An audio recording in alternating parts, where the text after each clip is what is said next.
geralmente trabalhava quando eu ia para os congressos, né? Então, eu vou falar um pouco sobre educação/orientação sexual com crianças especiais, né? Isso parte de um trabalho que eu já realizo há alguns anos, né? Logicamente que a gente sempre vai se atualizando. Nessa área nunca tem como a gente falar que a gente sabe tudo e 100%, né? A gente aprende muito com os nossos clientes, com os nossos pacientes, né? Mas eu vou dar inicialmente um plano geral, eu vou fazer uma apresentação aqui mais ou menos de meia hora, vou passar um PowerPoint para vocês, mostrar algumas imagens, apresentar isso, e depois a gente abre para as perguntas, né? Onde vocês podem participar, abrir seus microfones, trazer suas dúvidas, suas questões pessoais, tá? Então, foi mais ou menos assim que eu pensei isso, né? Vou compartilhar com vocês a tela aqui, só um instantinho. Provavelmente vocês estão vendo uma tela aí, deixa eu ir para a exposição em si. Helena Ventura, é você que eu estou vendo aqui na minha tela. Você está vendo essa telinha? Está aparecendo a apresentação aí? Ótimo, obrigado. Bem, então a primeira pergunta, né, que a gente colocou para essa live de hoje, sexualidade especial existe? E por que a gente colocou essa pergunta, né? Porque muitas vezes, quando a gente fala de crianças especiais, se parte do princípio que não existe sexualidade. Isso é um mito, né? Todo mundo tem sexualidade. Crianças, jovens, adultos, especiais, não especiais, a sexualidade é um fenômeno em todos os seres humanos. É muito importante diferenciar aqui para vocês sexualidade de sexo, né?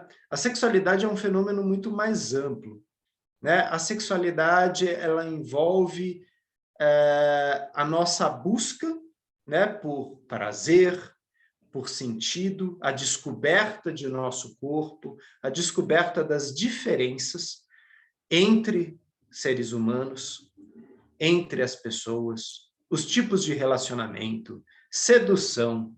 Vou dar um exemplo para você. A roupa que eu uso, a roupa que você usa, também está incluída no fenômeno da sexualidade, no sentido de sedução, no sentido de prazer, de querer passar uma imagem, querer ficar bem, querer se sentir bem, né? Então, a sexualidade é um fenômeno muito amplo que está, logicamente, envolvido no nosso corpo, mente, emoção e social, né? Todos nós, seres humanos, somos seres psicossociais e espirituais. Ou seja, somos influenciados pela nossa biologia, pelos nossos contatos sociais, pelas manifestações psíquicas e também as nossas manifestações espirituais.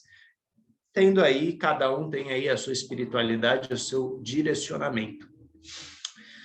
Sabendo que a sexualidade está presente em tudo, quando eu falo para vocês de educação sexual com crianças e jovens, muitas vezes as pessoas ficam assustadas porque elas pensam que eu vou falar de sacanagem, né? E não, ninguém vai falar de sacanagem, né? A ideia da educação sexual é a gente falar sobre os fenômenos do corpo, a gente orientar, informar e, às vezes, até prevenir certas questões. O que eu vou falar aqui não é exclusivo de pais e responsáveis de crianças especiais, tá? Pais, de forma geral, têm dificuldade de falar de sexualidade com suas crianças, né? Quando começam a surgir algumas perguntas, como, por exemplo, como que o bebê foi parar dentro da sua barriga, mamãe? Por que eu tenho pipi e a outra tem xoxó? Quer dizer, quando vão surgindo essas perguntas, muitas vezes os pais falam, melhor ficar quieto, né? Deixa que a escola cuida disso, né? E a escola, né, sabendo que esse tema também é cabeludo, fala, não, a criança vai ter orientação em casa. A gente não precisa abordar isso aqui. E aí fica que nem uma batata quente, ninguém aborda o assunto, e aí quando acontece alguma coisa, às vezes todo mundo fica assustado, né? De repente a criança apresenta uma manifestação de masturbação, de exibicionismo, um exagero na sua apresentação corporal. E aí fala, e como que a gente vai lidar com isso? Né? Conversando exatamente sobre isso. E é por isso que existem os espaços de educação sexual. E o que eu vou trazer um pouco para vocês aqui é exatamente a experiência que eu fui trabalhando com adultos, pais, educadores, jovens e crianças sobre o fenômeno da sexualidade. Né? Isso inclui a todos nós. Algumas perguntas. Criança especial tem sexualidade? Sim. Todos nós temos. E todos nós vamos manifestar ela de uma forma. Falar de sexo não vai deixar a criança tarada? Isso é outro mito que existe. Ah, eu não vou falar para não estimular muito. Né? Logicamente, quando a gente fala sobre sexualidade com criança, a gente não vai ficar falando de sacanagem, a gente não vai ficar entrando em detalhes. A gente muitas vezes vai responder exatamente a dúvida que aquela criança tem. Como, por exemplo, a criança chega e fala, ô mãe, a cadeira tem pipi? E aí a gente responde, não, a cadeira não tem pipi. Quem tem pipi é menino, quem tem pipi é o papai, né? E a mamãe tem pipi? Não, a mamãe, aí cada família tem um nome, né? Tem uma periquita, né? Tem uma xoxoca, né? Vai explicando para a criança que existem diferenças e essas perguntas vão surgir. À medida que nós respondemos pontualmente isso, a criança ela vai desenvolvendo, sim, a sua curiosidade e confiança, porque ela percebe que ela pode abordar temas, às vezes difíceis, com seus pais. Agora, se a gente não conversa sobre isso com a criança, se a gente briga com a criança porque ela fez uma observação, porque ela comentou alguma coisa, a criança ela fica questionando o que tem aí? Que coisa é essa? De duas, uma, ou ela se fecha, se trava, e isso mais para frente vai causar outros problemas, ou ela exacerba, ela exagera, começa a se manifestar ainda mais, porque ela precisa de uma orientação, ela precisa de um direcionamento daquilo. Uma outra pergunta muito comum, mas eles são tão inocentes e ingênuos, não vou falar de sacanagem com meu filho. Exatamente, você não vai falar de sacanagem com seu filho. Né? Nós não vamos falar de sacanagem, nós vamos falar de sexualidade. Né? E a sexualidade está presente em todos nós. Logicamente que com cada um eu vou falar de um jeito. Né? Então, hoje aqui a gente vai falar dos desafios, das realidades diferentes e das possibilidades em relação à sexualidade. Como trabalhava o tema da sexualidade com crianças portadoras de necessidades especiais de maneira adequada. Como trabalhar tal temática com os pais, que se omitiram nessa tarefa, mas também se incomodam com a possibilidade de um grupo de orientação ou educação sexual. Estou falando isso porque muitas vezes esses grupos eles têm dificuldade de serem implantados nas escolas, às vezes por resistência de alguns pais ou às vezes até de educadores, né? Por isso que é importante a gente, muitas vezes, trabalhar primeiramente com a coordenação, com os educadores, com os pais, e mostrar exatamente o que vai se falar, como vai se falar.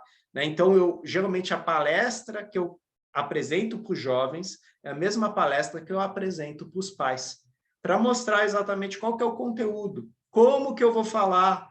Né? Então, eu não vou levar objetos, eu não vou mostrar pornô, nada disso. Né? Nós vamos falar de temáticas que falam sobre o corpo, a diferença entre um e entre outro, os fenômenos do nosso corpo, as mudanças do nosso corpo, a puberdade, fenômenos como a menstruação, entre outros. Né? Como trabalhar? Bom, a próxima pergunta seria: que abordagem e materiais didáticos utilizar para realizar tal tarefa, sendo ela carregada ainda hoje de muito preconceito? puritanismo na área social, educacional e mesmo na saúde, né? A Jo já assistiu a minha palestra algumas vezes e, infelizmente, eu digo que a gente ainda tem muito preconceito nesse sentido, né? Então, nós temos muitas instituições onde há profissionais, psicólogos, assistentes sociais, enfermeiros, biólogos, professores que dão educação e orientação sexual, e tem outras escolas que não querem que isso entre e tem muita resistência, tem muito preconceito. Então, a gente trabalha sempre nessa linha, né, de levar luz aonde há um preconceito. Preconceito é se a gente falar disso, as crianças vão ficar taradinhas, né? E a minha experiência em instituições é exatamente ao contrário, né? Instituições onde as crianças manifestavam muito uma sexualidade sem orientação, a partir do momento que começou a ter o grupo de orientação, que aquilo começou a ser falado, tinha um espaço de escuta, de direcionamento, o fenômeno foi diminuindo, né? Isso eu vi repetidas vezes. Para a gente introduzir um pouco a questão da educação e orientação sexual, tá? A minha formação é psicanalítica, né? Então eu vou me basear muito em Sigmund Freud, tá? Existem outros teóricos aí que vocês podem se basear. Mas o Sigmund Freud foi um cara que, em 1905, lá em Viena, na Áustria, ele descobriu que a sexualidade não é um fenômeno exclusivo de adultos. Ele falou que crianças também têm. Isso foi um choque para a sociedade na época. Porque todo mundo, quando ouviu Freud falando que criança tem sexualidade, pensou o quê? Ah, sexualidade igual a sexo, igual a pornografia, pornografia com criança. E não era isso que o Freud estava falando. Por exemplo, quando a criança chupa o dedo, e toda criança tem esse reflexo de chupar o dedo, chupar o dedão do pé, de ficar mexendo na boca, essa área aqui é uma área que tem uma energia, é uma zona erógena, é uma área que está carregada, né, de sexualidade, de uma energia sexual. Não no sentido adulto, mas no sentido infantil. A criança tem prazer em chunchar. Ainda bem, se ela não tivesse esse reflexo, ela não desenvolveria todo o aparelho foniátrico, que é responsável pela nossa linguagem. Ou seja, todos nós chupamos dedo, mamamos, brincamos com a boca, e isso vai desenvolvendo essa área. E o Freud foi percebendo que a criança tem várias áreas do corpo dela, várias zonas erógenas, que dão prazer, alto prazer.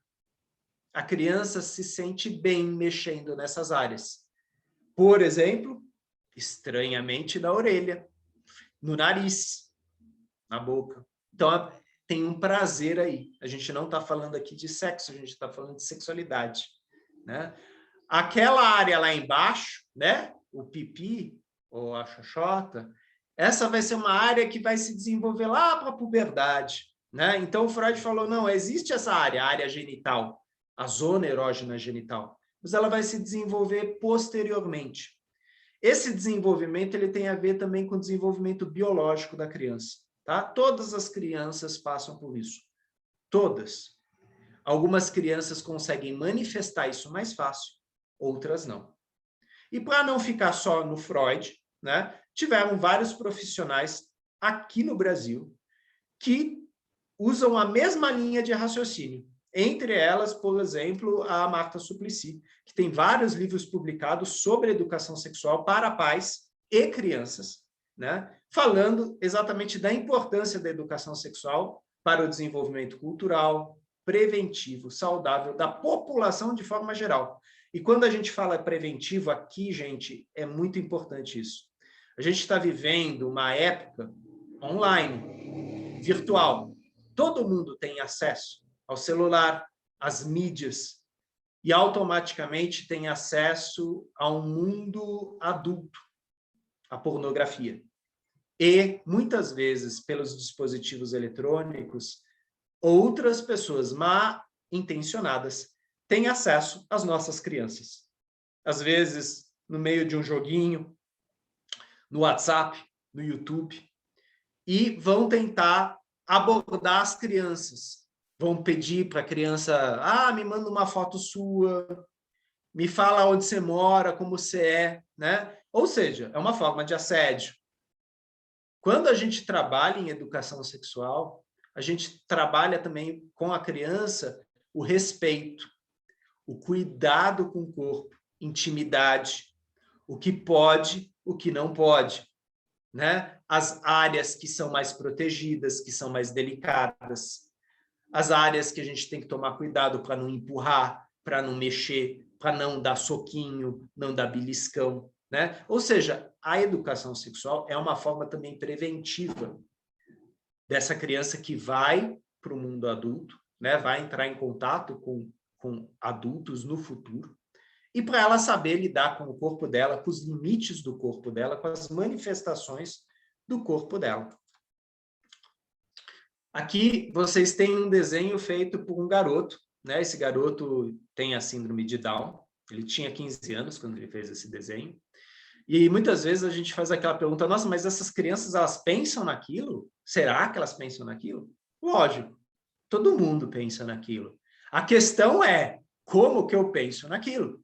Né? E aqui vocês têm um desenho dele onde ele claramente distingue um menino de uma menina, né? O menino tem um lápis lá embaixo, a menina tem um chumacinho, né? E eles falavam, não, mas a menina também ela tem peitinhos, o homem não tem. Quer dizer, ele tinha uma percepção de uma diferenciação entre o masculino e o feminino, entre o homem e a mulher. Isso é uma das primeiras coisas que a gente começa a trabalhar na educação sexual, né? A questão, né, do sexo biológico, né?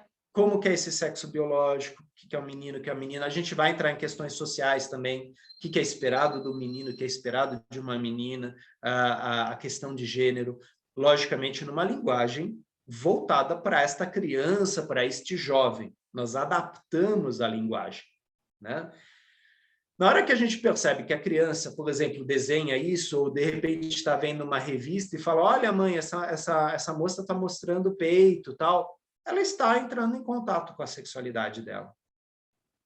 Recentemente, um cliente meu, que ele tem 9 anos, chegou para mim e falou, eu estava no metrô e a fala dele foi assim, né? E eu vi uma moça mostrando a teta. Aí eu falei, não, peraí, como que foi isso? Não, ela mostrou e aí ela colocou o bebê, ela colocou a cara do bebê lá.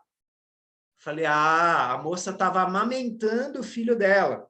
E aí eu expliquei para ele a questão da amamentação, que para ele não era nada óbvio, não era nada claro, né? Que os seios são, na verdade, um órgão que nutre, né, crianças. Ele também foi nutrido pelo seio da mãe, mas ele não lembrava, né? Então, é uma forma da gente falar disso, orientar essa criança, né? Essa mulher não estava fazendo nada de errado, ela não estava sufocando o bebê, enfiando o bebê na cara lá, porque a imagem que o garoto tinha era como se a mãe estava apertando a cara do bebê contra o seio. Falei, não, ela estava amamentando, ela estava dando de mamar para esse bebê. E aí veio, logicamente, a pergunta, mas o que sai do seio? Leite, né? Eu tenho leite? Não, né? Mulheres, né, que são lactantes, que acabaram de ter um bebê, produzem leite. Isso é uma forma de nutrição. Quer dizer, foi falando sobre isso para um menino, né? Assim como muitas vezes a gente vai falar para meninas fenômenos que são do universo masculino. Como, por exemplo, muitas vezes as meninas perguntam, né, de 12, 13 anos, por que os homens ficam me olhando no ônibus? Por que eles chegam perto?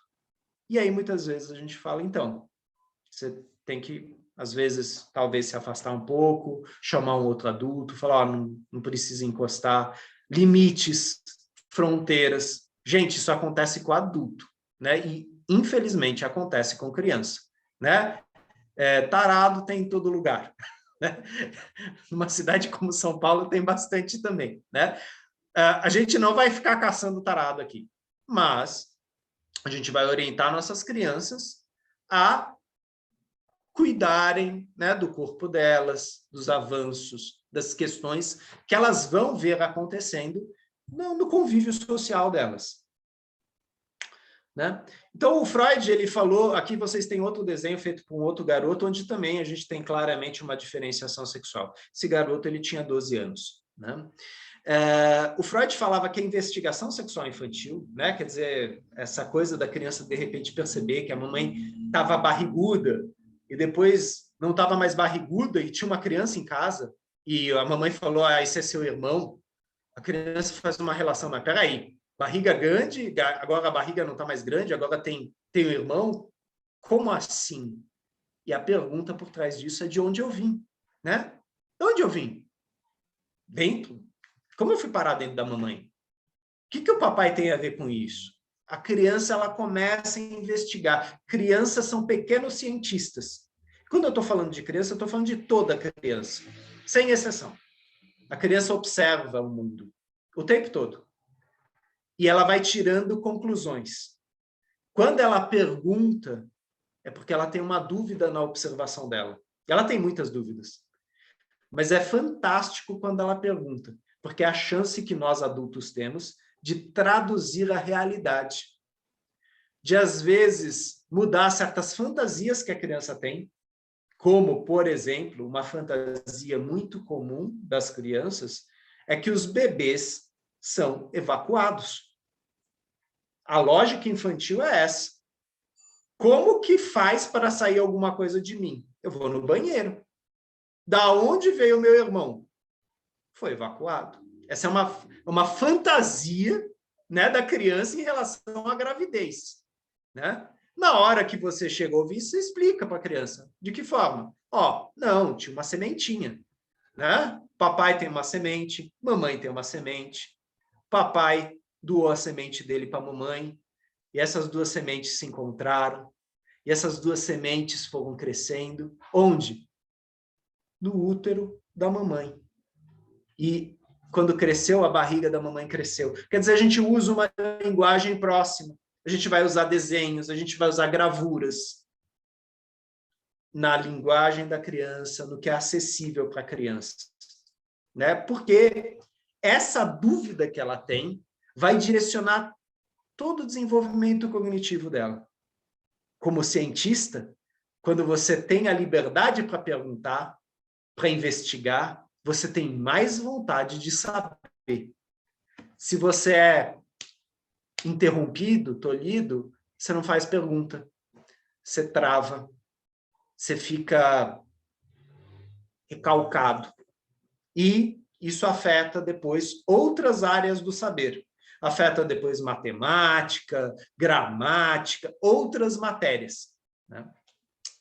Então, entre outras coisas, a orientação sexual na escola também contribui para a prevenção de problemas graves, como abuso sexual, a gravidez indesejada, aqui a gente está falando do planejamento familiar, conhecimento sobre métodos contraceptivos, fenômenos corporais e a reflexão sobre a própria sexualidade. A sexualidade, a fisiologia do menino e a fisiologia da menina são diferentes.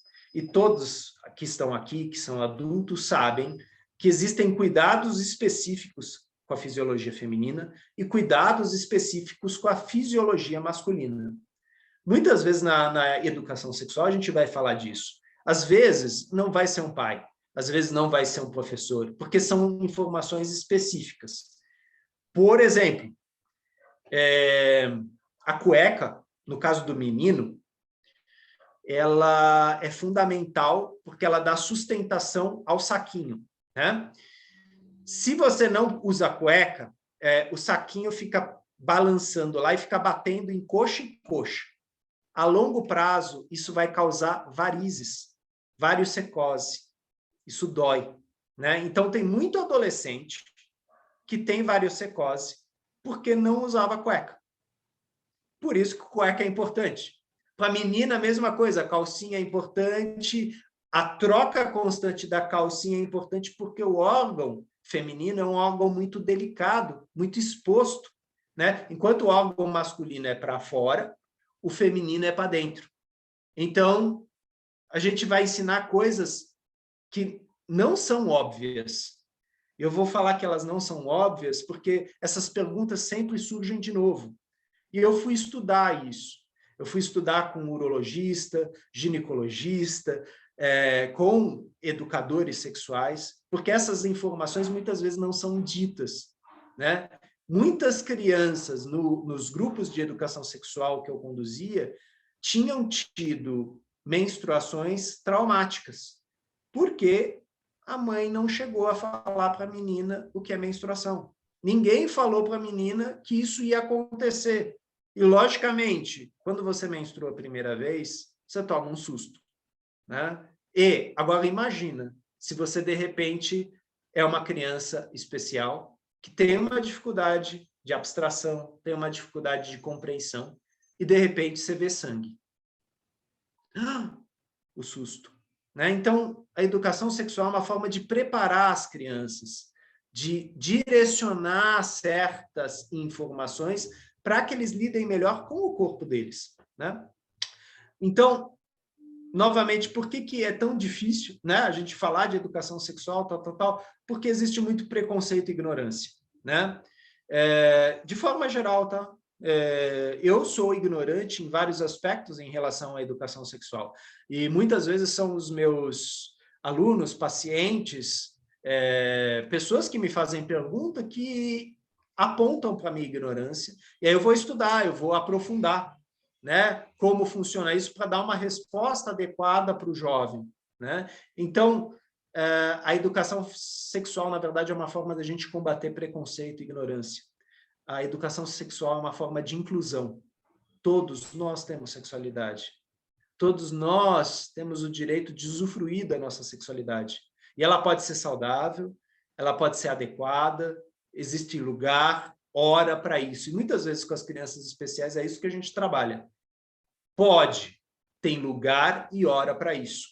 Não é a qualquer hora, não é em qualquer lugar, mas existe a possibilidade, sim, de você explorar o seu corpo, né? Eu estou falando aqui da masturbação, né? Um fenômeno comum, né? Entre jovens, às vezes até entre crianças, né? As crianças, elas começam cedo com a masturbação e tem um período que elas param, né? Um período de latência onde elas não fazem mais nada. E depois, na juventude, na pubescência, isso volta de novo. Tem toda uma questão hormonal, né? Nossas crianças, quando elas começam a ter 10, 11 anos, elas têm um bombardeio hormonal no corpo delas. E isso vai fazer com que o corpo mude, elas crescem de tamanho, os pelos crescem,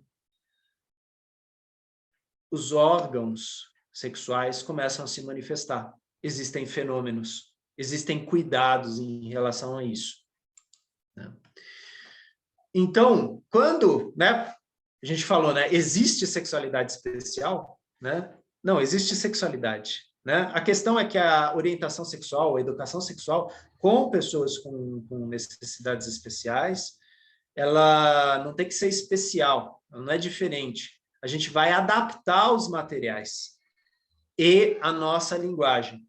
Um dos grupos que eu tinha 20 jovens, e dentro desses 20 jovens, diferentes tipos de síndrome. Síndrome de Down, síndrome de Williams, X frágil, Klinefelter. Existiam 4 jovens que não falavam. Eles não conseguiam falar. E eles tinham uma dificuldade de escuta. Então, eu mesclava esses desenhos, figuras, com fala, para que todos pudessem ser incluídos naquela explicação. E muitas vezes quem me ajudava nos grupos de educação sexual eram os próprios alunos, porque eles sabiam como que o outro entendia melhor. Eles mostravam, apontavam, às vezes alguns dominavam sinais, mas assim, eu não estou falando de libras, sinais específicos que entre eles tinham de comunicação, né? E eu podia perceber que realmente eles estavam fazendo esse trabalho por causa da forma como aquele jovem demonstrava a compreensão em relação ao material, né? Que quando eu mostrava uma segunda, terceira, quarta vez o material, ele já tinha noções e ele demonstrava da forma dele, através de desenhos, que ele tinha entendido, né? Então, o educador sexual, ele vai adaptar os materiais, a escuta dele, a comunicação dele, para que essas crianças sejam incluídas nesse método. Quem é professor sabe disso, né? Quando a gente é professor de criança especial, a gente adapta o material. E é a mesma coisa com a educação sexual, né? A gente tem, né, no sentido de material e método, é isso que eu vou mostrar, a gente tem muita coisa, tá? Esses são alguns livros que eu tenho aqui, tá? São livros voltados para crianças. Eu tenho livros para adolescentes, para jovens, eu tenho livros para crianças, crianças a partir de 5, 6 anos. Né? Que começam a perguntar, por exemplo, a gatinha lá em casa teve um monte de filhote. Da onde saiu os filhotinhos? Né? Então, são livros que mostram a questão da educação sexual através de animais. Né? O porquinho, o cachorrinho, o cavalo. Na instituição que eu trabalhava, a gente trabalhava também com ecoterapia. Então, muitas vezes, a gente tinha um potro lá. E as crianças perguntavam, nossa, o que o potrinho está fazendo? Ele está mamando na mamãe. Novamente, explicar a amamentação para as crianças. E muitas vezes na natureza é visível a diferenciação sexual, né? Entre um cavalo, entre uma égua. Né? Então, tudo isso eram coisas observadas e trabalhadas com as crianças. Mas, assim, para vocês pais, para vocês educadores, nas livrarias, e hoje em dia nem livrarias, você entra na internet, Saraiva, outras grandes livrarias, tem material específico de educação sexual. E aí vocês podem procurar essas que são mais baseadas em figuras, tá? A gente não trabalha com foto, tá? Porque não é adequado, e isso, logicamente, vai além de expor, né, jovens e crianças, acaba sendo configurado como uma espécie de abuso, né, de exploração. Né? Então, não são fotos, né? Não é revista de mulher pelada, não. São figuras, são imagens que falam de temas como, por exemplo, diferenças e semelhanças, a magia da vida, que é um livrinho que fala como o bebê se desenvolve dentro da barriga da mamãe. Tem um outro livro que fala exatamente como que a semente do papai encontra a semente da mamãe. Quer dizer, são materiais e disponíveis para todos nós, educadores e também pais irresponsáveis. Né? Logicamente que eu indico para todos os pais, antes de darem um livro desse para suas crianças, lerem ele primeiro. Né? Porque a criança ela vai ler, ela vai te perguntar. Né? Então é legal você ler, ou ler junto com a criança, ou você lê primeiro, dá uma folheada, né? Porque existem alguns materiais que, de repente, vão gerar dúvida para os pais. E é legal os pais tirarem essas dúvidas antes, né? E até para não cair numa saia justa, né? Esses materiais geralmente são muito didáticos, muito pontuais. Mas, por exemplo, quando uma criança está na sala de casa assistindo Big Brother, né, com a família, assistindo novela, e aí vai ter um casal, né, um casal homoafetivo, que se dá um beijo, e a criança vira e fala, por que esses dois homens estão se beijando? Como é que eu vou explicar isso para o meu filho? Né? Tem livros que mostram, né, que ensinam como que os pais vão falar da diversidade sexual para os seus filhos. Ou então, talvez seja mais fácil para o pai ele virar para o filho e falar, filho, eu vou perguntar para o seu coordenador, eu vou perguntar para a sua professora e ela vai te explicar. Né? E, logicamente, encaminhar isso para algum profissional que possa, de repente, conversar com essa criança com naturalidade, né? Falando da diversidade, né? Falando dos fenômenos e das expressões de nossa sexualidade. Aqui vocês têm algumas perguntas que eu ouvi no decorrer desses anos. Né? Então, logicamente, são várias perguntas, mas essas são só algumas para exemplificar para vocês. Como faz sexo? Com que idade pode fazer sexo? Como o pipi fica duro? O que é sexo por trás? Menino pode beijar menino? Quando que cresce o peito? É normal ficar molhado embaixo? Por que os meninos gostam de abraçar por trás? Por que as meninas sangram? É perigoso beber cachaça quando está grávida? Essa é uma pergunta muito específica, bem interessante. A gente tinha uma garota na instituição que tinha uma síndrome bem específica, porque a mãe dela, durante a gravidez, abusou de bebida alcoólica e drogas. E essa garota, ela nasceu toda miudinha, né? Microcéfala, tal. E a gente falava, né, de síndrome de adicção alcoólica, né? E por isso veio essa pergunta, né? Uma outra criança perguntou isso, né? E tinha a ver com isso. As crianças observam as outras crianças e começam a tirar suas dúvidas. Pode namorar mais de uma pessoa? Né? Aí a gente entra bem na questão do relacionamento. Né? Isso é uma pergunta bem adulta, né? Mas as crianças perguntam, pode? Menino pode ter bebê? Como faz sexo na boca? O que faz para ter AIDS?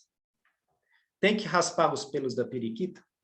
E aí vocês têm um desenho aqui feito por uma aluna minha, e é muito interessante, essa mulher, ela está nua, só que ela, no lugar da vagina, ela fez uma caixinha, e ela falava que era nessa caixinha que ficavam os bebês.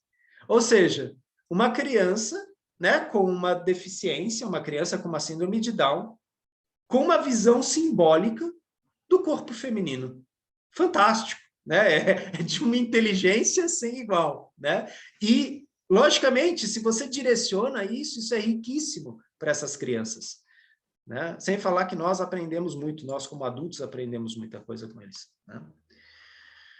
Eu tinha uma professora de filosofia que me dizia: a pergunta idiota é aquela que não é formulada, né? Ou seja, qualquer pergunta, ela pode ser direcionada. Não existe pergunta boba, não existe pergunta idiota. A gente vai formular e a gente vai tentar encontrar uma resposta para isso, uma resposta adequada. Todas as respostas, todas as perguntas merecem ser respondidas. E à medida que a criança recebe respostas, ela percebe que ela pode falar disso, que não é proibido, que não é errado, que não é feio, que ela não é feia, que ela não é proibida. Alguns dos temas que a gente trabalha em educação sexual, tá? Tanto com crianças como com adultos também, tá? Eu fazia esses grupos também com pais. Diferenças biológicas, psíquicas e sociais, né? Então, quando eu falo social, existe toda uma diferenciação de menino e menina do ponto de vista social. E aí tem toda uma diferenciação do ponto de vista biológico e também psíquico. Higiene e cuidados pessoais, isso é muito importante na educação sexual, né? Conhecer o corpo e os cuidados que eu tenho que ter com o corpo. Namoro, ficar, paquerar, né? Os jovens trazem muito isso, como que é, como que fica. Masturbação, fantasia sexual, fetiche, né? Nossas crianças, e assim, não é porque são nossas crianças, tá? As crianças, quando elas vão desenvolvendo a sexualidade dela, às vezes elas desenvolvem alguns fetiches, formas diferenciadas de obter prazer, né? E às vezes a gente tem que tomar cuidado que a criança pode se machucar. Por isso que é importante a gente orientar isso, né? A menina, o menino, né? Existem certos fetiches que são saudáveis e existem outros que podem ser perigosos. Transformações do corpo na puberdade, né? Todos nós somos que nem o X-Men, né? Em algum momento a gente desenvolve o nosso corpo, a gente vira mutante. Geralmente é na adolescência que o nosso corpo muda, a gente desenvolve novas habilidades. Tá certo que ninguém vai sair voando, ninguém vai soltar raio pelo olho, mas o nosso corpo muda, o nosso jeito muda. Menstruação, intimidade. Intimidade é um tema super importante, né? Para a criança saber que existe um lugar onde ela pode manifestar sua sexualidade com segurança. E existem lugares onde ela está exposta, onde não é adequado, né? Então, por exemplo, eu vou para a sala de aula vestido, com roupa, eu não vou pelado. Porque se eu for pelado, eu vou estar me expondo. E, de repente, me expondo em relação aos meus colegas, me expondo em relação aos professores, aos pais, né? Então, existem lugares onde isso pode ser feito, outros não. Virgindade, desejo sexual, iniciação sexual, métodos contraceptivos. Antigamente, a gente falava de DST, doenças sexualmente transmissíveis. Hoje, a gente fala IST, infecções sexualmente transmissíveis. Eu prefiro DST, mas tudo bem, né? Atualmente se fala IST. Planejamento familiar, gravidez, desenvolvimento infantil, diversidade sexual, pornografia, prostituição e erotismo. Né? Hoje em dia isso é um tema muito comum. As crianças com seus celulares, elas têm acesso a muito material pesado, né? Com a internet, etc. E às vezes a gente tem que abordar esse tema que é tão cabeludo. Abuso, exploração e assédio sexual. Né? Hoje a gente tem falado bastante da questão da pedofilia, por exemplo. Né? E com essa pandemia, infelizmente, os casos de violência sexual contra crianças aumentaram muito. Eu não estou falando do Brasil, estou falando da Europa. Uma pesquisa recente na Alemanha e na Áustria mostraram isso. Né? Então, aí são adultos que precisam de educação e de orientação. Né? Isso daí não tem nada a ver com criança. A criança não é culpada por isso. A criança está aprendendo, está desenvolvendo o seu corpo, a sua sexualidade. O que a gente conquista, o que a gente ganha fazendo uma educação sexual com a criança? Né? Geralmente os fenômenos de exibicionismo, sexualidade exacerbada diminuem. Existe maior respeito frente ao colega. Por quê? A partir do momento que a criança percebe que o adulto respeita ela e a dúvida dela, ela também respeita o adulto e as dúvidas dos outros colegas. Despertar de interesse e curiosidade por temas gerais. Quando a gente fala de educação sexual, a gente fala de biologia. E quando a gente começa a responder essas perguntas, outros interesses também surgem por outras matérias. Isso é muito interessante observar nas escolas. Informações e conhecimentos sobre temas ligados à sexualidade, de forma geral. Temas como homossexualidade, bissexualidade, abuso sexual, pedofilia, direito da criança e do adolescente. Isso está muito em pauta hoje em dia e é importante. Isso as crianças observam na sociedade. E elas vão perguntar sobre isso. Maior proximidade dos pais com os educadores, porque os pais acabam se inteirando de como que o educador está trabalhando isso. Muitas vezes o educador leva questões para os pais levam para o educador, então forma uma aliança mais forte. Busca por parte de pais e educadores para educação sexual e orientação familiar. Educação sexual e orientação familiar é uma coisa que eu acredito que todos nós precisamos em algum momento da nossa vida. Muitas vezes eu trabalho educação sexual com casais, porque existem problemas no casal. E aí a gente vai falar sobre a sexualidade com o casal. O espaço aberto de conversa, debate e troca. Isso são alguns dos ganhos que a gente tem com a questão aí da sexualidade. E esse é o último slide, que é alguns trabalhos aí, livros que abordam a questão da orientação sexual. Se eu não me engano, no site da Associação Brasileira de Síndrome de Williams tem um artigo meu onde tem essa bibliografia, mas eu posso passar isso aqui para a Jo, para ela repassar para vocês novamente. Tá? Eu vou fechar aqui a apresentação. E agora eu vejo todos vocês de novo, eu só estava vendo quatro imagens, E a partir de agora, eu sei que foi muita coisa, é rápido, mas agora a gente abre para as dúvidas de vocês, e aí eu vou saber exatamente sobre o que vocês querem falar. Eu só dei um 360 aí. E, logicamente, passo aí a palavra para a Jo inicialmente, não sei, Jo, tudo certo até aqui? Tudo, excelente, né? Bem que você falou que eu ia ter que te mediar, né? A coisa excelente. Funcionou do jeito que foi, tá tudo certo. Então, eu gosto muito desse tema, né? Eu tenho um grupo com 70 Williams, então você imagina, né? Todo dia separa briga, hoje eu até dei uma bronca nos meninos, porque entrar uma menina nova, todos chamam ela no privado. Até chamei eles de urubu hoje. E, assim, eu gosto muito da sua fala, ela é muito esclarecedora, e eu falo a importância, eu sempre falo para os pais, a importância de ajuda de profissionais. Porque eu lembro que a Jéssica, quando chegou nessa fase, era terrível também. E eu consegui uma psicóloga que me ajudou muito. A única coisa engraçada é que na hora que ela estava indo no ônibus, ela falava para todo mundo que estava indo para a aula de sexo. Então, antes da gente abrir para as perguntas, eu vou passar para o Maurício, que como eu tenho TDAH, Eu tenho muita dificuldade com esse negócio de ficar lendo. Então, o Maurício anotou todas as perguntas, nós vamos fazer.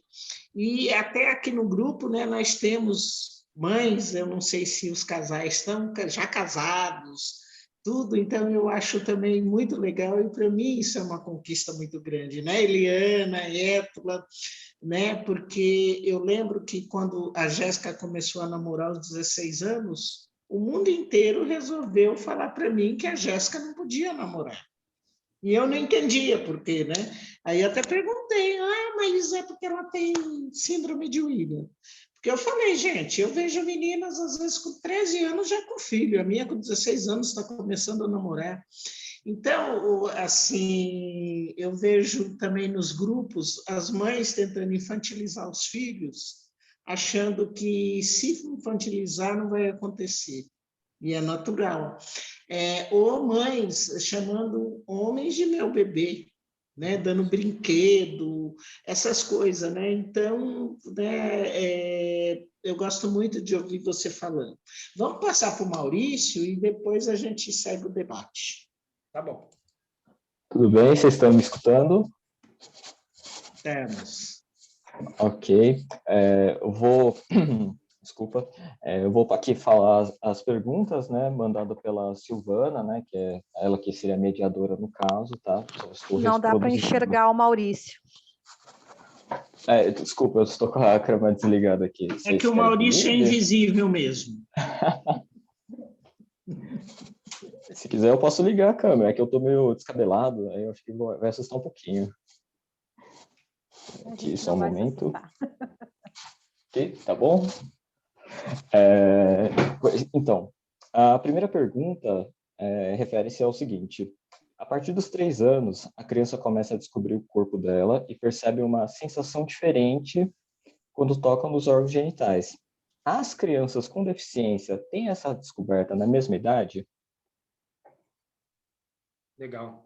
É uma pergunta geral, né? Logicamente, quando a gente fala dessas idades, existe uma certa generalidade, mas sim, existem crianças especiais que vão, assim como todas as crianças, vai de repente, por causa da fralda ou por causa da cueca, vai dar uma ajeitada lá no campeão, e aí percebe que, opa, olha só, tá diferente isso aqui, e vai ficar brincando, vai ficar mexendo. Né? Isso existe. Logicamente que quando o menino ou a menina faz isso, não é a mesma coisa que um adulto. A criança ela está descobrindo que o corpo dela reage à mão dela, reage ao estímulo que ela faz. Isso é prazeroso.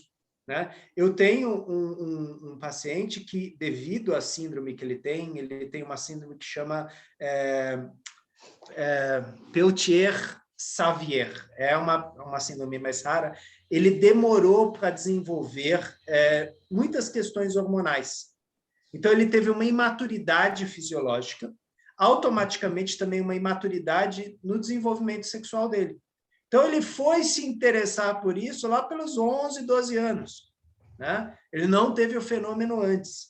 Agora, a gente não pode generalizar. Né? Tem crianças que desde muito cedo já mexem, e aí, aqui eu falo de diversas síndromes, diversos quadros.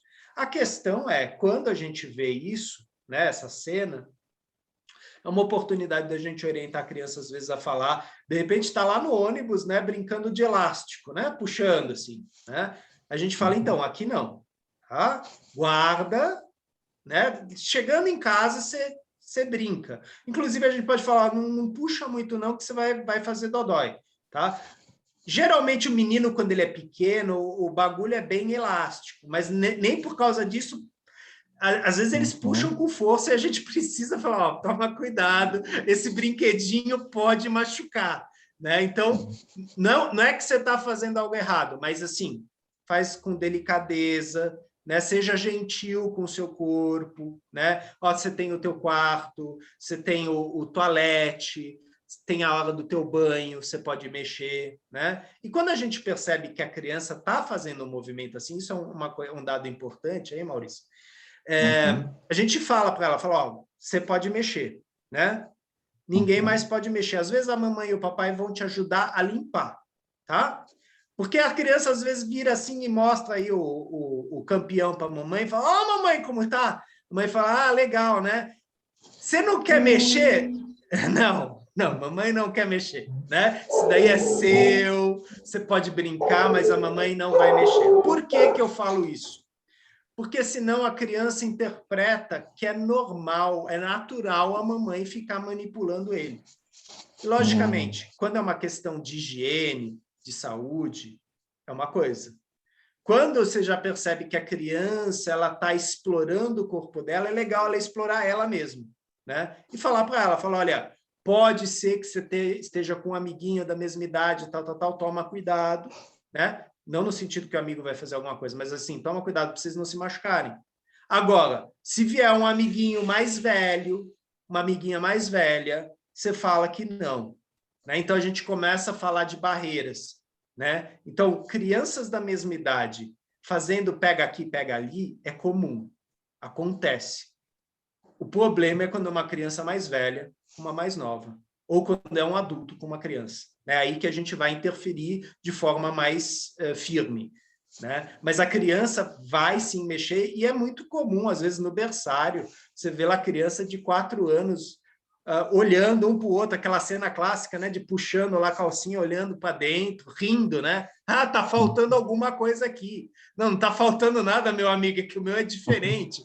Só que assim, eles não sabem ainda, eles estão se descobrindo, né? E é aquela coisa, se a professora, o professor, papai e mamãe veem isso, não precisa nem brigar nada. Fala, é isso aí, agora vamos parar, vamos mudar a brincadeira aqui e tal, dar um jogo de cintura, né? Mas a criança ela está descobrindo, isso é natural, né? Não é motivo de briga. Novamente, só é perigoso quando é inadequado, né? Então, tem a criança lá, tá correndo pela sala e tentando acertar uma mosca com xixi. Não, vamos parar com isso, teu pipi não é uma pistola, né? Guarda isso, você faz isso na privada. E eu estou trazendo exemplos práticos, tá, gente? Tudo isso já aconteceu comigo. Então, essas orientações, elas aconteceram mesmo, tá? Porque a sexualidade é uma coisa incrível, ela muda o tempo todo, tá? Então, eu acredito que mais ou menos responda, sim, vão ter crianças que vão manifestar aos 3 anos, vão ter crianças que vão manifestar depois, vão ter crianças que a mamãe vai falar, ih, meu filho não tem sexualidade. Não, às vezes demora mais. Certo.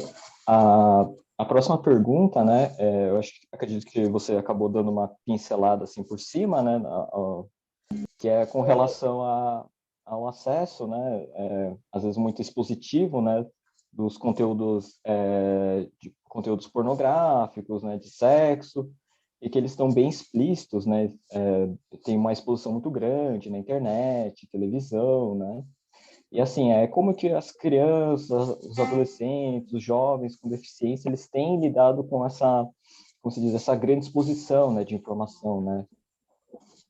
Sim. Vou dar um exemplo que aconteceu na instituição, vou dar 2 exemplos, tá? Na época estava passando, alguns de vocês vão se lembrar, a série Rebeldes na TV, né? A série mexicana Rebeldes. E assim, as crianças adoravam, os jovens adoravam. E o que eles faziam? Eles imitavam, exatamente igual. Então, as meninas achavam que eram Lupita, os meninos achavam que era um namorado lá, Lupita, e, bom, vocês já sabem o que acontecia, né? Que era pega aqui, toca ali e tal. Então, a gente teve que interferir no sentido de, ok, não é para reproduzir do mesmo jeito, né? Primeiro, porque aquilo lá era uma série, e aquela série ela tinha alguns exemplos inadequados, né? Mas a gente foi orientando isso, né? Ó, aqui na instituição não pode fazer assim, não pode se expor dessa forma. Agora eu vou trazer um outro exemplo, esse é um exemplo bem específico, tá? Eu não estou falando de vocês aqui, foi uma questão bem específica que aconteceu. A gente tinha um garoto de 13 anos que se masturbava muito em sala de aula, e as professoras já tinham tentado de tudo, tipo, vai no banheiro, para com isso, gritaram com ele, tentavam colocar de castigo, e o moleque, toda vez lá, estava, né, pronto. E aí eu chamei os pais, né, e falei, ó, está acontecendo isso, né? Isso acontece em casa. Aí os pais falavam, não acontece e tal. Eu falei, então, porque ele tem uma sexualidade exacerbada, ele faz questão, né, de mostrar para a professora, para os amiguinhos, que ele está lá brincando, e de algum lugar ele tem isso. Aí o pai virou e falou, deve ser os pornô. Aí eu virei e falei, tá, mas tipo, teu filho tem 12 anos aí, como assim deve ser os pornô? Né? Ele tem acesso a isso? Não, é que eu assisto. Aí eu tive que entender como funcionava isso. Né? Eles moravam numa casa que tinha um cômodo apenas, não tinha separação de quarto, banheiro, nada disso. O pai assistia pornô. E assim, era uma televisão, os filhos estavam todos lá, e o pai assistia pornô. E de vez em quando ele se animava com pornô. As crianças estavam vendo isso. Né? Então a mãe estava lá preparando o feijão, o pai estava, né? E a criança observando. E aí eu falei para o pai, então, não dá para passar uma cortina, um lençol, né? Para você tentar, né, assistir sozinho isso? Ele dá. O senhor acha que é importante? Eu falei, eu acho que é importante sim, né? Criar esse ambiente mais, né, intimista para você, porque o moleque ele estava reproduzindo, não era maldade, né? Ele não era perverso, nada disso. Ele via em casa, estava fazendo na escola. E na hora que eu conversei com o pai e tal, depois eu chamei o garoto, falei, conversei com seu papai, tal, certas coisas vão mudar, lembra que não é para você ficar brincando com o seu pipi em sala de aula, tal. O fenômeno parou. O pai também conversou com ele e tal. Ou seja, a orientação teve que ser feita primeiro na família, né? E muitas vezes tem essas coisas, as pessoas não questionavam isso, elas não percebiam que havia algo lá. Depois que foi orientado, fenômeno parou, ou seja, teve um direcionamento melhor. Né? Infelizmente, hoje, com os celulares, com os tablets, as crianças têm acesso a coisa muito mais pesada. Né? E eu não estou falando de rebeldes, eu estou falando de Xvideos, RedTube. A criança entra em site pornográfico. E assim, é péssimo a criança aprender sobre sexo naqueles sites, porque, infelizmente, aquilo é misógino, violento, pervertido. Tá? Nenhuma criança vai aprender nada lá. Sim, houve toda uma geração que aprendeu sexualidade com pornô. E essa geração foi prejudicada também porque o pornô ele alimenta expectativas que não existem. Né? Desde o tamanho do pipi até como que você vai fazer a coisa. Quer dizer, é muito violento, é muito misógino, não é adequado. Né? Então, o que eu tenho orientado nas escolas é quando se percebe, eu estou falando de forma geral, tá? Em todas as escolas, quando se percebe que a criança está tendo acesso a isso, isso precisa ser levado para a educação sexual. E precisa ser falado com a criança, olha, isso aqui é um conteúdo inadequado. Você quer falar sobre sexo? Vamos falar sobre sexo. Quer falar sobre sexualidade? Vamos falar sobre sexualidade. Mas o pornô faz mal, né? E quando eu falo que faz mal, é aquela coisa, gente, alguns que estão aqui, assim como eu, são adultos, sabem diferenciar fantasia de realidade. As crianças ainda não sabem. Então, elas absorvem aquilo como uma realidade.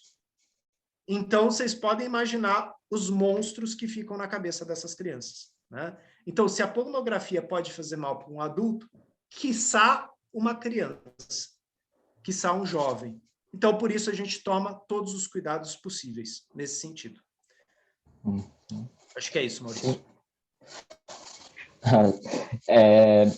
Eu acho que já linkando, né, com a questão que você estava comentando, né, sobre os pais, e a Jo também estava começando a falar sobre, né, que muitos pais têm uma certa dificuldade, né, em encarar a vida sexual dos seus filhos com deficiência, acreditando que eles não têm ou não podem ter, né, o desejo pelo sexo, né? O que você diria para esses pais, né? E aí eu gostaria também já de emendar, né, que o mesmo comentário da Cássia Canato, ouço muitos pais chamando seus filhos com deficiência muitos, até os jovens, de anjos, né? Usar essa linguagem não é negar a sexualidade, afinal, anjos não têm sexo, né? Perfeito, perfeito. Inclusive, a gente tem uma profissional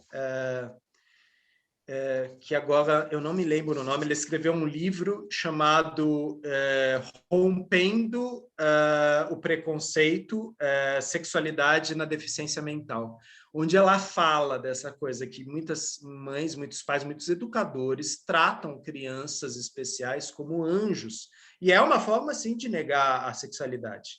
Não tem não tem nem masculino nem feminino, é assexuado. Isso é um grande erro. Né? O que eu falo para os pais é, sim, seu filho, sua filha vai manifestar fenômenos de sexualidade.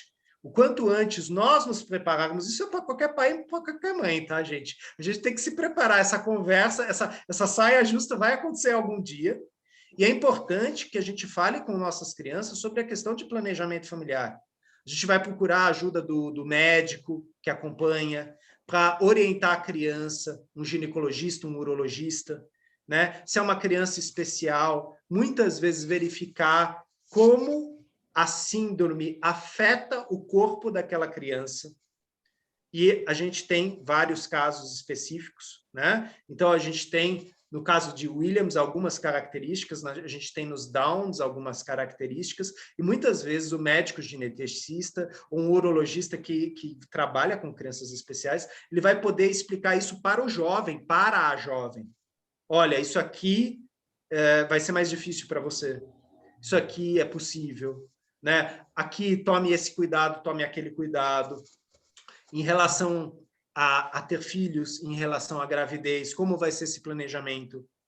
Quais foram os cuidados, né, que muitas vezes os pais tiveram em relação à aposentadoria, em relação ao futuro financeiro, né, dessas crianças? Quer dizer, tudo isso está dentro dessa temática da sexualidade. Pô, Renê, mas você está falando lá na frente. Estou falando lá na frente porque a gente olha para a nossa criança, a gente sabe, ele vai crescer, ele vai se desenvolver, né? Ele vai ter uma vida social, ele vai ter um status social. O quanto antes eu, pai, mãe, me preparar para isso, melhor. Ah, mas, Renê, eu tenho muitas dúvidas. Gente, tem a Jo, tem a Associação Brasileira de Síndrome de Williams, que buscam profissionais, que buscam facilitar esse caminho, né? Porque eu sei que é difícil. É difícil a gente encontrar profissionais que orientem, que tenham essa especificidade, mas eles existem, né? Recentemente, a gente teve no Instagram o doutor Zan Mustak, né, uma sumidade aí com síndrome de Down, com síndromes, fazendo lives, né, abertas para todo mundo. Né? O professor doutor Francisco Assunção também. Quer dizer, hoje, com a pandemia, muitos nomes fantásticos, né, de orientação médica, psicológica, foniátrica, fisioterápica, estão dando lives, palestras. Isso é uma oportunidade para todos nós.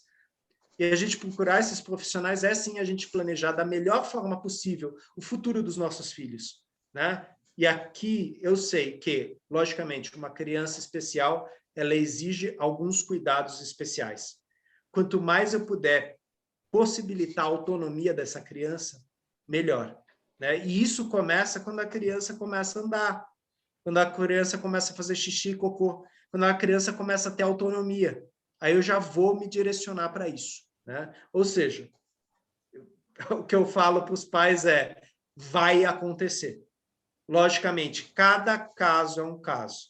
Tá? Isso o profissional de psicologia, de medicina, vai avaliar com cada uma que está aqui. Como que a gente vai fazer essa orientação, como a gente vai fazer esse direcionamento.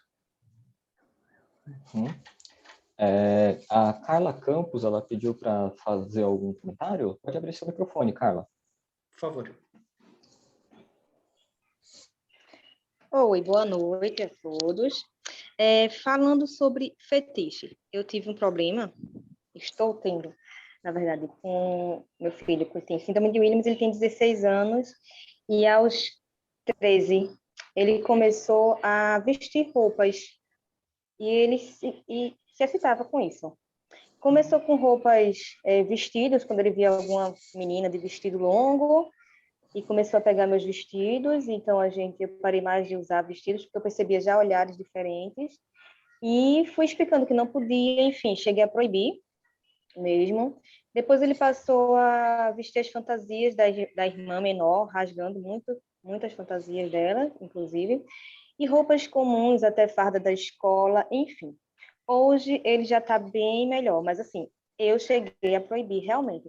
Então eu tenho uma dúvida, eu fiz certo de ter proibido? Hoje ele ainda faz. Eu acho que faz com menos frequência, não sei por conta da proibição, talvez, mas eu percebo também que ele se sente fazendo algo errado quando acontece. Então, como agir em relação a isso? Eu devo separar alguma roupa específica para isso, explicar que pode ser feita naquela roupa? É isso. Obrigado, Carla, pela sua pergunta, pela sua coragem, né, de expor isso. Os pais são culpados sem culpa. Em que sentido? Na hora que eles fizeram o que fizeram, eles fizeram na melhor das intenções, né? Então, hoje você está fazendo essa pergunta, então hoje a gente pode talvez rever certas coisas, né? É muito comum que algumas crianças manifestem desde muito cedo, como você usou a palavra fetiche, fantasias, né? Então, a gente tem fantasias aí que envolvem aquilo que a gente chama de crossover, né? Então, eu sou um rapaz que gosto de me vestir de mulher, né? Isso pode ter relação com a orientação sexual ou não. Isso pode ser simplesmente uma expressão sexual. Quer dizer, eu sou heterossexual, mas eu gosto de me vestir de mulher. Eu entendo que você se preocupou, na verdade, com a segurança do seu filho, com a exposição do seu filho, né? Por isso que você proibiu, né? Agora, uma coisa que pode ser feita, né? Muitas vezes a gente falar para o nosso filho, nossa filha, olha, tem lugar onde isso é possível. Se você fizer isso na rua, talvez o pessoal vai fazer chacota, talvez o pessoal vai ser agressivo com você.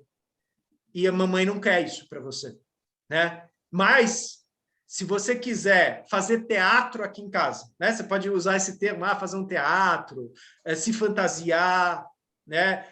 Testar a maquiagem, né?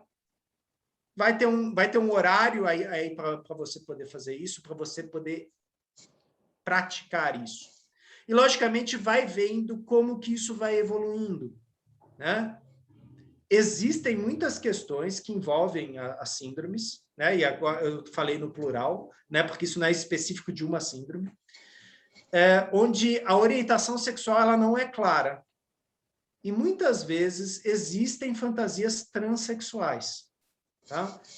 Isso é trabalhado pelo psicólogo, pelo neurologista, pelo psiquiatra, né? Para que a criança, para que o jovem, a jovem, possa manifestar da forma mais saudável possível a sua sexualidade. A gente sabe, nós aqui sabemos, que o fato de você se dizer bi, homo ou hétero é um problema seu. Ninguém tem nada com isso. Só que a gente sabe que na nossa sociedade não é assim, né? Esse público sofre, existe preconceito. E a gente vai tentar proteger, né, nossos filhos, nossas crianças disso. Ainda mais quando são crianças que às vezes não percebem certas tonalidades sociais, certas chocotas, certos olhares. Então a gente orienta, mas a gente não proíbe. A gente fala, tem um lugar onde isso é possível. Aí, logicamente, eu acho que isso é uma coisa que você também, como mãe, tem que sentir, né? Se, de repente, ele vai fazer isso lá no quarto dele, deixar bem claro para ele não destruir a fantasia da irmã dele, que não é legal, né? Se ele quer ter a fantasia da Frozen, você compra a fantasia da Frozen para ele pegar a fantasia da Frozen da irmã, porque não vai caber no bumbum dele. Então, adaptar e conversar, e conversando com ele, né? Quando a gente trabalha em teatro, homens e mulheres se transvestem. E é divertido. É um exercício, né? E quanto mais você puder fazer esse exercício de forma tranquila, lúdica, melhor. Só que tem lugares para isso. Eu entendo, né? Se eu for de batom num show de rock, de repente o pessoal vai falar, nossa, que legal, o cara é mó hardcore. Agora, se eu for de batom na repartição pública, de repente o pessoal vai falar, ih, ó o carinha aí, ó. Então, exatamente, já que às vezes as crianças não percebem isso, a gente vai orientar isso. Então, filho, pode, mas no lugar e na hora certa. Né? E na hora certa não é quando ele está tendo videoaula. De repente está tendo aula lá com a Jo, e aí aparece lá toda de brilhantina, e fala, não, vai atrapalhar a aula toda. Né? Então, não. De repente, se a Jo um dia fizer um baile, né, uma festa, aí sim, pode. Né? E aí vai trabalhar, porque cada um faz a fantasia que quiser. Né? Quiser se fantasiar de Peter Pan, de Wendy, né? Por isso, e é engraçado isso, né, gente? No carnaval não tem aquele grupo de homens que se veste de mulher e faz maior sucesso, né? Tudo machão, né? Ah, sou macho, tá lá com a calcinha enfiada no rabo. É um exercício, né? Tá lá brincando, tá lá explorando a sua sexualidade.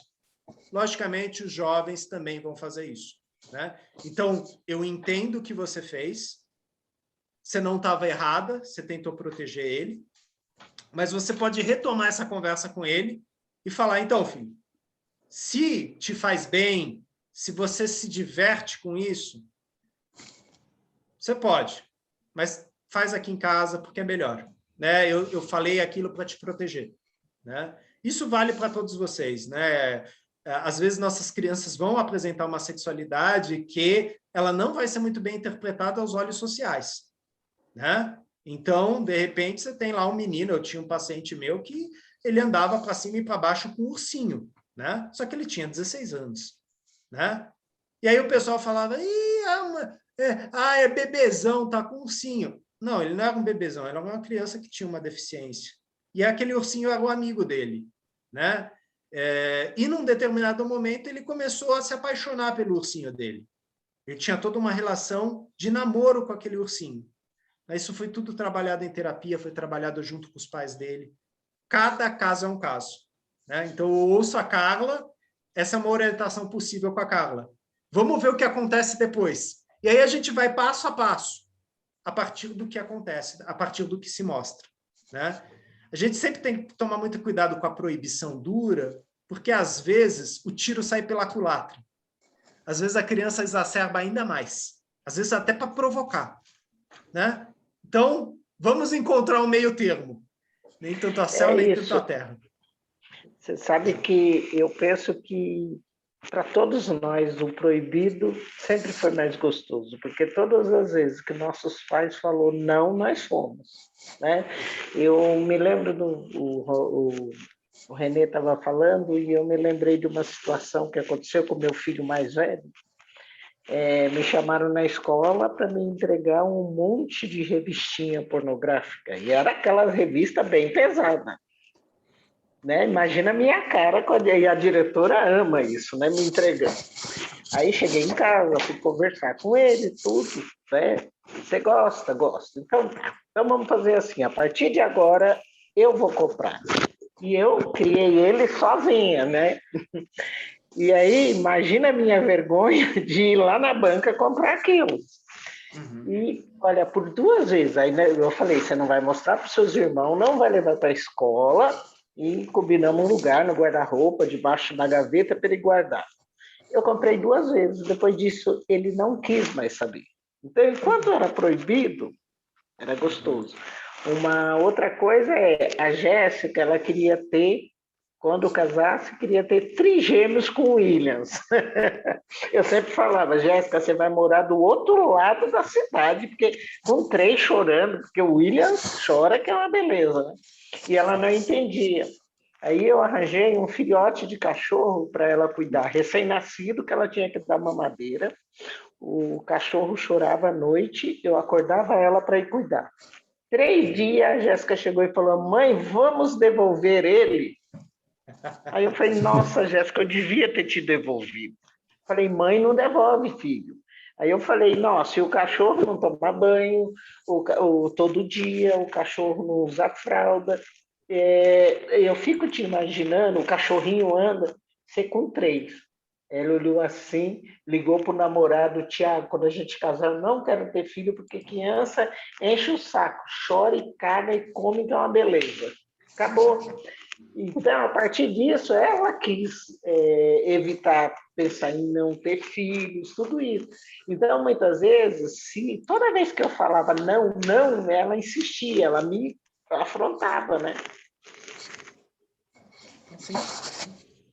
É um ótimo exemplo, né? Quer dizer, muitas vezes isso que você fez, Jô, bem legal, né? Quando a gente possibilita que uma criança cuide de algo, de um peixinho, de um cachorrinho, de um canarinho, a gente está mostrando para ela a questão do cuidado. O bichinho tem que comer, tem que limpar o cocôzinho e tal. É uma forma da criança entender, muitas vezes, o cuidado que a mamãe, que o papai tem com ela. Né? Então, esse teu exemplo, João, é maravilhoso. Na escola, a gente não faz a questão do feijãozinho, coloca o feijão lá, a criança vai lá, dá água, tal, e aí a criança vê o que é cuidar de algo. Se eu não der água, não cresce. Se eu der água demais, também não cresce. Né? Ou seja, cuidados. Né? Esses exemplos são ótimos.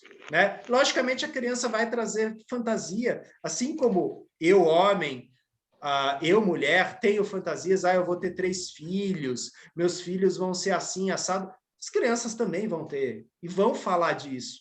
E o que a gente vai fazer? A gente vai escutar, vai ouvir, e vai falar, então, será? Né? A gente vai trazer os exemplos que a gente tem como adulto, né? Como a Jo falou, já pensou 3 chorando ao mesmo tempo? Né? Já pensou 3 enchendo a fralda ao mesmo tempo? Né? Então, são exemplos práticos que a criança ela para e pensa, fala, é mesmo, né?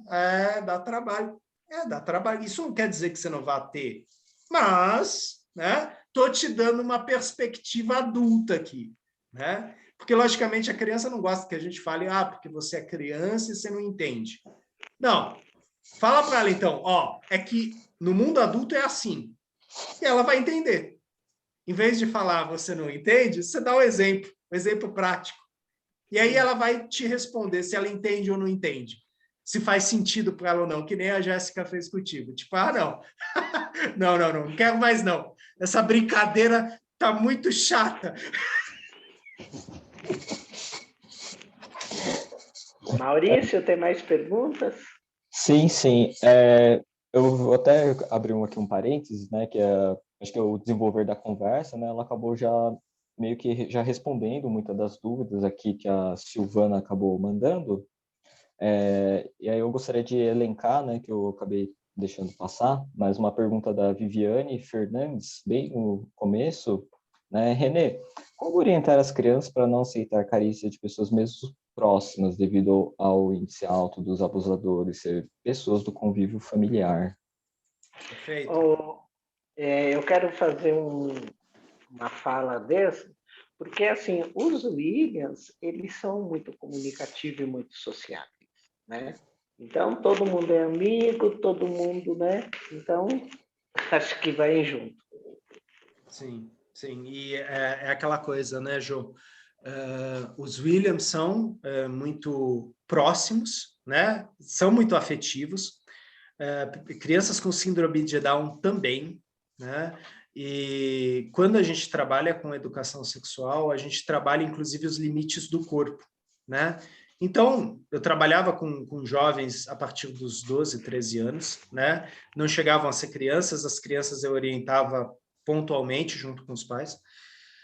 Mas aí eu falava, por exemplo, tinham 2 moleques lá de mão dada, abraçando, e eu falava, ok, gente, uma coisa é vocês fazerem isso com um amigo, com uma pessoa próxima, mas vocês sentirem se a carícia é confortável ou desconfortável, faz toda a diferença. E é aquela coisa, né, gente? A gente percebe quando uma carícia não foi autorizada.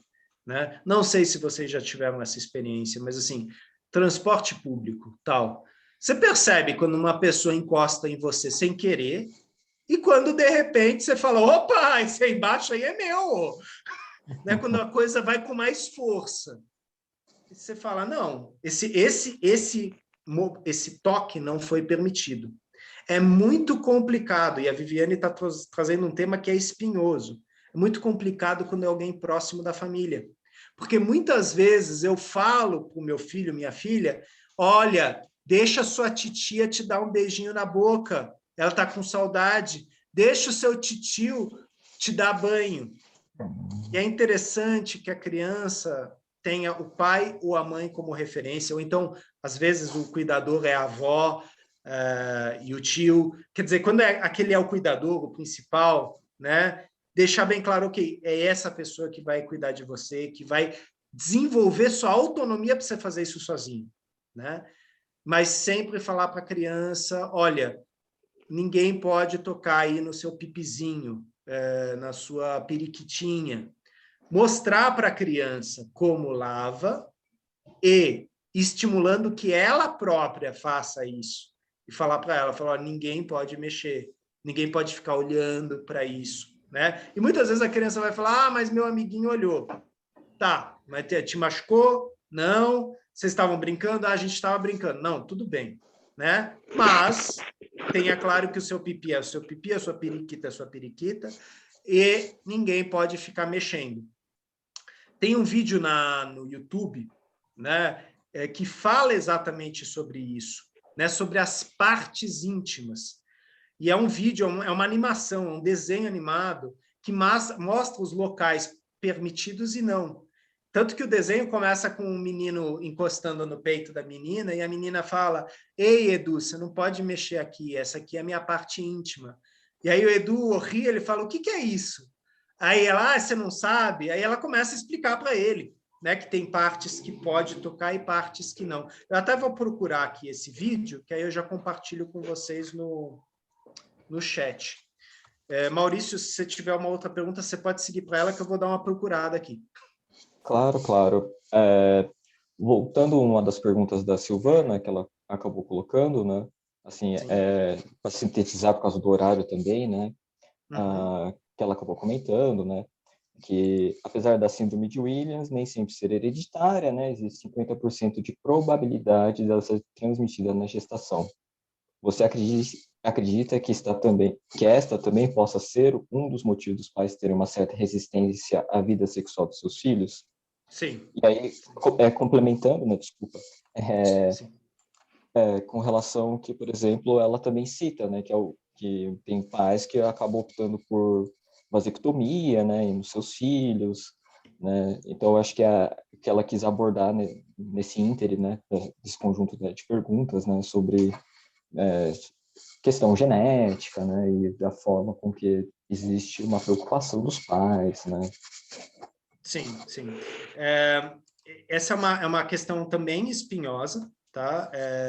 Que direito a gente tem de interferir na vida sexual futura de nossos filhos, né?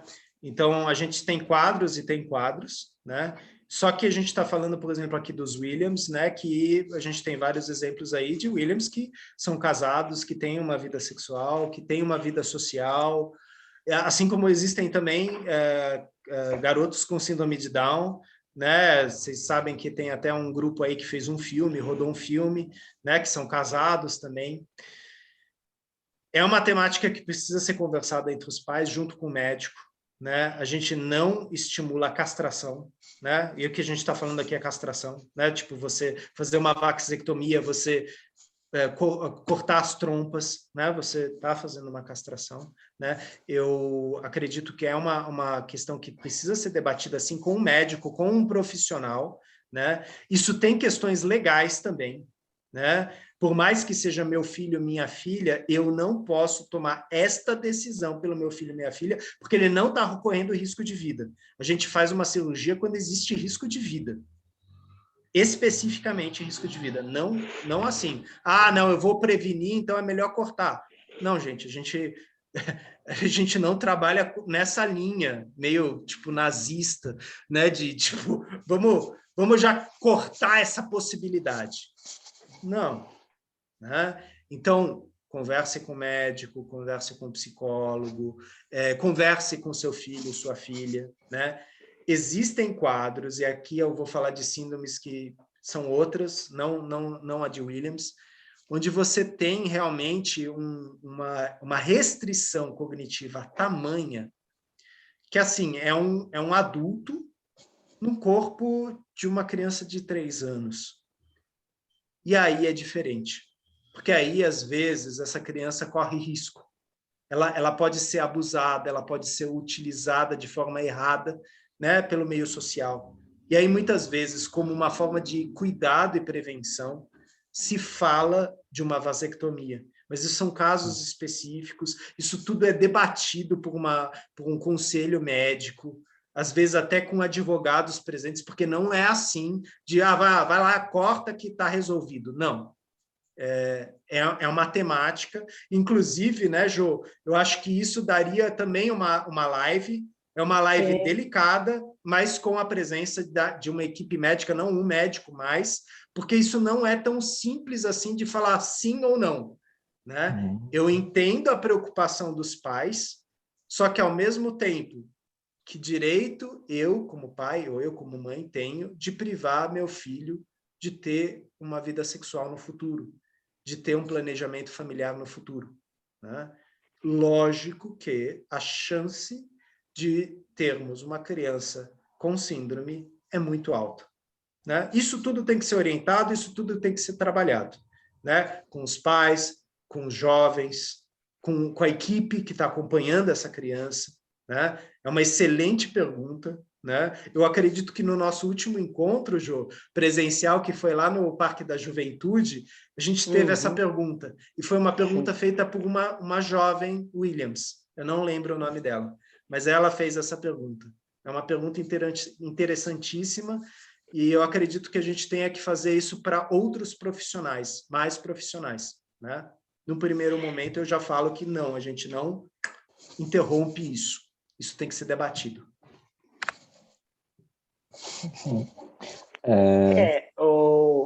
Nós já tivemos alguns casos, mas todos foram assim, muito conversados, né? Questão até de casamentos, tudo, deles se permitirem, né? Não sei se Eliana quer falar, Eliana. Oi, tá me ouvindo? Sim. O meu filho casou e fez vasectomia, mas ele decidiu por fazer, talvez eu tenha influenciado, foi bem conversado, mas assim, ele não, desde pequeno, ele não queria ter filhos, ele falava que não, e inclusive eu acho que eles não têm condições de cuidar, dependendo do grau da síndrome, assim. Então, quem tem que cuidar vai ser os avós, né? Sim. Então, a gente tem um pouco de influência, sim, mas ele decidiu fazer, inclusive a mãe da esposa dele agora disse que só autorizaria o casamento se fizesse vasectomia, né? Porque a filha dela também, ela tem a opinião de que não saberia cuidar de uma criança. Mas, assim, ele quis, não, de maneira alguma eu disse que teria que fazer, sabe? Foi muito conversado com o médico, a gente foi umas 5 consultas para o médico também querer fazer, né? Se convencer de fazer, mas foi bem tranquilo. Imagino que quando a criança ou adolescente não queira fazer, seja mais difícil, né? Daí é bem complicado mesmo, assim. Sim. Na parte judicial, porque eles têm, apesar de não ter a cognição para decidir isso, eles são adultos, mas não são adultos, né? Não tem esse discernimento para... É complicado, não sei, é complicado, mas, enfim, a minha experiência de que ele fez, penso no futuro, né, futuramente, se ele quisesse, mas, enfim, é uma coisa que dá para reverter, né, a vasectomia, então, para mim, foi tranquilo. Obrigado, Eliana. Na verdade, você deixou bem claro o cuidado que você teve, né, como mãe, né, e as coisas que você falou, realmente, né, os pais muitas vezes vão dar sequência nesse cuidado, né, dos netos, dos filhos, né? Mas para vocês terem uma ideia, né, mesmo na questão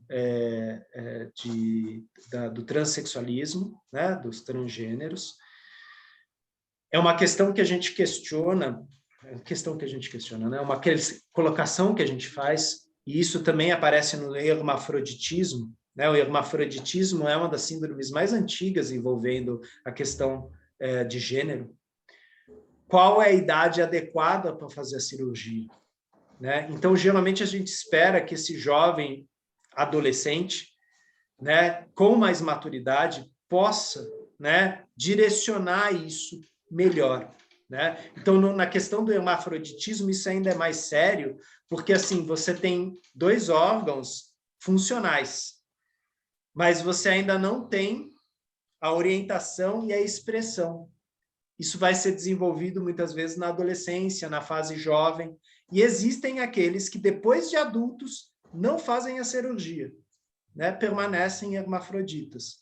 Então, essa é uma temática super antiga, né? Eliane traz um exemplo muito bom para a gente, é uma pergunta muito boa, né? Mas é um debate que a gente tem em bioética, sim ou não, não é tão simples, cada caso tem que ser avaliado em sua particularidade, tem que procurar um profissional adequado, um médico, e às vezes, dependendo do caso, até verificar as questões legais em relação a isso, né? A Eliana falou aí de um adulto, né? Seria complicado se fosse um jovem de 12, 13 anos. Né? E eu estou falando isso porque existem casos onde isso é pedido na justiça, né? E aí tem que ser avaliado. Sim, Renê, eu já tive vários casos de mães me procurar, assim, de uma criança de 12, 13 anos, a mãe vir falar dessa possibilidade ou até de laqueadura para menino, né? E eu falo, quem somos nós para nós decidir sobre os direitos reprodutivos, né? Então, eu sempre acredito assim, igual a minha filha, eu sempre orientei, olha, né, mostrar o caminho e ela que decidir. Então, logo quando ela começou a namorar, logo ela já quis ir para uma ginecologista, né? Logo eu já comecei a falar dos métodos anticonceptivos, tudo isso, né, para eles saberem o caminho. Perfeito, perfeito. Eu vi que tinha alguém com uma mão levantada aí. Étula. Ok. Oi. Não, eu ia dizer que aqui em casa eu tenho o Vinícius, tem síndrome de Williams, e a Adriana, minha nora, ela tem síndrome de Down, né? Então, como eu digo, o Vinícius não fez a vasectomia, mas ela é que faz o contraceptivo. E ela já me avisa, começa um mês, eu sou técnica de enfermagem, então sou eu que aplico a injeção nela, assim, sogra, tem que tomar minha injeção, não posso ter filhos. Mas até porque eu acho que é mais ela até gostaria, ele não, porque vamos combinar que síndrome de Williams não tem saco com criança, né? Eles só vão se dar com os irmãos quando os irmãos crescem. Porque irmão, quando é pequeno, eles não chegam nem muito perto. Então, porque é delicado, né? Eu penso como a Eliane, assim, são filhos que nós vamos criar. Então, imagina, o Vinícius está com quase 30 anos, eu com 50 anos, começar tudo de novo. E como eu sempre digo, eu posso dizer, né? Imagina o que sai dali, um Williams com uma Down, né? Então, tem toda essa parte que eu acho que a gente tem o direito, sim, de ter essa opção, porque essa opção é mais nossa do que deles, vamos combinar, né? Eles terem a fantasia de terem um filho, muito lindo. Mas e nós? Né? Que direito que eu também tenho o meu direito de não querer cuidar de mais uma criança, né? Então, porque é complicado, vamos combinar. Mas aqui em casa ela me avisa, ela já é bem certinha, tem que tomar injeção. Mas você sabe, Renê, que esses casais, eu tenho Williams, que são mães, né, vários, e eu até me pensei da gente no futuro fazer até uma live com eles, que eu acho que seria um exemplo para os outros pais. Né? Porque eu vejo muitos pais falando assim, é proibido namorar, é proibido ter alguém. Lá no grupo, né, que eu tenho com eles, tem muito debate, né? E a gente lá fala sobre todos os assuntos, eles ficam muito à vontade comigo. Eu falo para eles que eu sou a única que não tem Williams naquele grupo, que eu sou padre ali. E o que eu vejo muito, assim, essa questão de falar eu não namoro porque minha mãe não deixa. Outra questão é o namoro virtual. A menina mora no Acre, o menino mora no Paraná e não podem namorar porque a mãe não deixa. Então, são N situações, né, que eu fico assim muito preocupada com isso. Sim, sim, com certeza. E, novamente, né, como a gente teve aí o testemunho da Étola, da Eliana, cada caso vai ser de uma forma. Sim, os pais, os avós, né, eles fazem parte do conselho aí, né? Eu acompanho um caso, agora um caso específico, tá? Esquizofrenia, e são 2 irmãos esquizofrênicos, né? E o quadro deles é bem grave. Eles conseguem conversar, tal, mas eles não têm autonomia, né? Eles não conseguem preparar nada, tal. Só que a mãe deles está com 85 anos, né? Qual que é o problema que a gente tem aqui no Brasil? Onde esses meninos, que têm 42 anos hoje, vão ficar? Não tem lugar. Então, sim, é uma questão séria. Logicamente, foge um pouco daí da questão da sexualidade, mas entra aí nessa questão de tipo, e o futuro? Né? Como que vai, quem que vai ser o tutor? Né, Não temos garoto? política pública para pessoa com deficiência ou doença mental. Não temos. Não sei se você lembra, quando eu estava no conselho, eu atendi 40 pessoas com deficiência intelectual em situação de rua, em situações seríssimas, né? Então, nós não temos política pública. Já discutimos muitas vezes moradias inclusivas, tudo, mas isso nunca anda, nunca caminha. Infelizmente. E Infelizmente, na porque seria uma Williams, solução.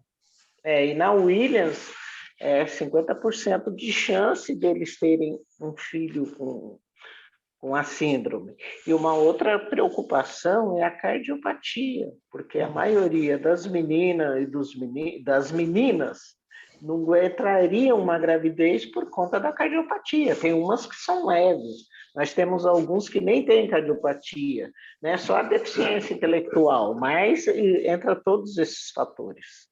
Sim. É como você falou, é um debate, a gente pode até chamar um cardio, você, um urologista, um geneticista, para a gente fazer um debate.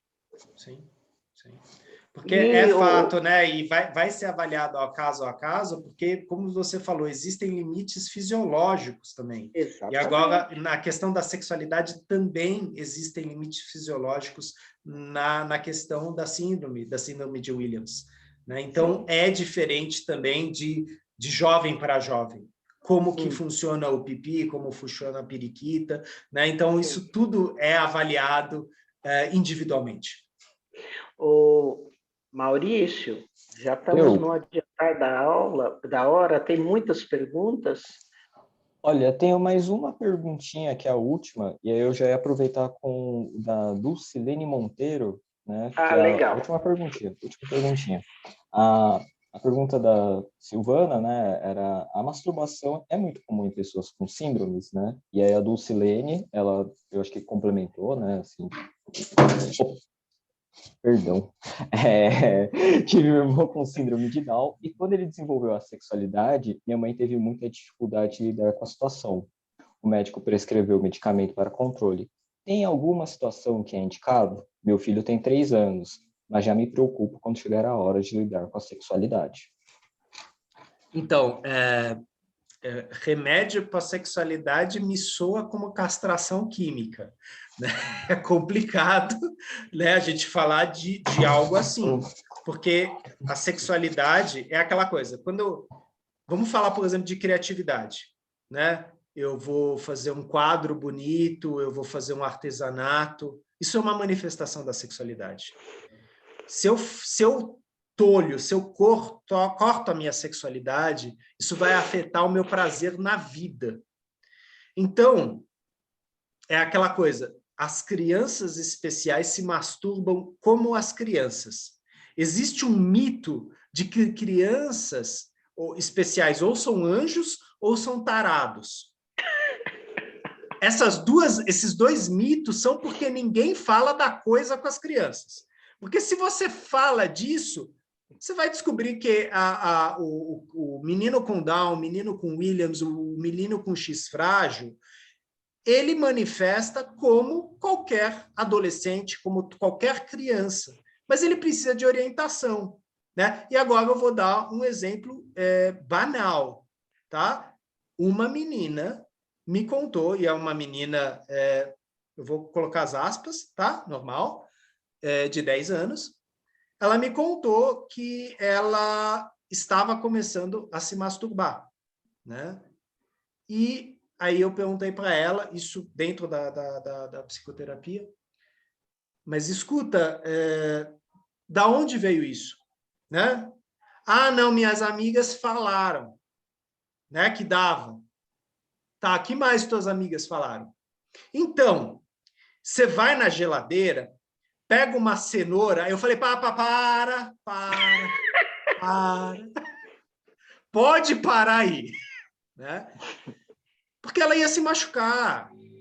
Gente, não é para introduzir objetos, já começa por aí, né? Então eu falei, olha, você pode sim se tocar, você pode explorar, né? Se quiser eu te dou um espelho, para você conhecer o teu tesourinho aí, eu te empresto um livro que eu tenho aqui, que fala sobre o corpo feminino, né?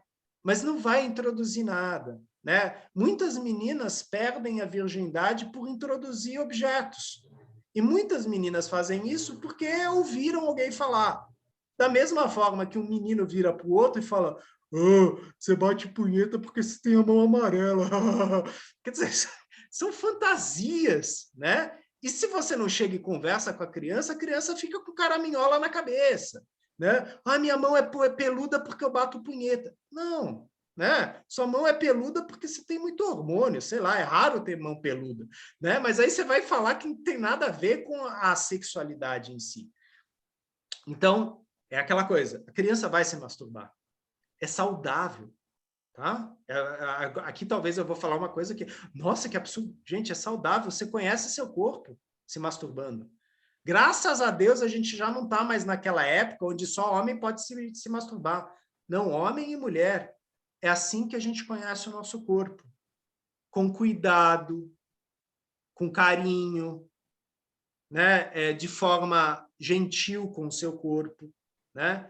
Isso você não, né? Logicamente, eu como psicólogo não fico mostrando como se masturba, eu falo de cuidados com o corpo, né? E, por exemplo, eu deixo bem claro que não é para introduzir nada, nem o menino, nem a menina. Né? Eu falo, não, né? Você tem lá o teu coisinho, a tua coisinha, toca, massageia, sente, né? E tem criança, talvez vocês saibam disso, que até tem nojo de mexer no pipi, faz por cima da calça, né?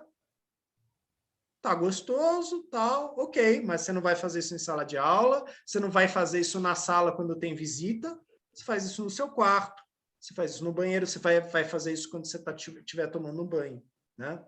Então, a criança ela vai manifestar isso quando a mãe e o pai percebem que a criança está fazendo isso. Muitas vezes é a oportunidade de falar, você está descobrindo o seu corpo, filho. Ah, é? É. Ah, não está errado? Não está errado, não. Teu pipi vai ficar duro. Ah, o que é isso? Ah, tua espada fica dura aí e tal. Você pode tocar assim.